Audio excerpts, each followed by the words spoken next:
শীতের কনকনে রাত, চারদিকে কুয়াশা আর ঠান্ডা হাওয়া। গ্রামের মোড়ের চায়ের দোকানে কড়াইয়ে টকবক করে ভাজা হচ্ছে গরম গরম সিঙাড়া। রাহুল আর বাবাই কম্বল জড়িয়ে দাঁড়িয়ে আছে দোকানের সামনে, নাক দিয়ে ধোঁয়া বেরোচ্ছে আর চোখ শুধু সিঙাড়ার দিকে। লোভনীয় গন্ধ।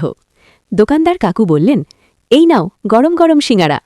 সিঙাড়া ভাঙতেই ভেতর থেকে বেরোলো আলু, মটর আর মশলার গন্ধ। ধোঁয়া উঠছে, হাতে ধরতেই গরম।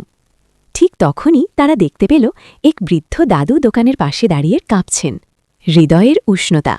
বাবাই ফিসফিস করে বলল, ওনার খুব ঠান্ডা লাগছে মনে হয়। রাহুল একটু চুপ করে রইল, তারপর নিজের সিঙাড়াটা দাদুর হাতে দিয়ে বলল, দাদু আপনি খান। দাদুর চোখে জল চলে এলো। তিনি বললেন, তোমরা খুব ভালো ছেলে। দোকানদার কাকুও হাসলেন। তিনি আরও 2টা সিঙাড়া দিয়ে বললেন, এবার তোমরা খাও, এটা আমার পক্ষ থেকে। শেষ দৃশ্য। 3 জন আগুনের পাশে বসে গরম সিঙাড়া খেল। শীতের রাতটা ঠান্ডা লাগছিল না। শিক্ষা। শীতের উষ্ণতা শুধু আগুনে নয়, ভালোবাসা আর ভাগাভাগিতেও থাকে।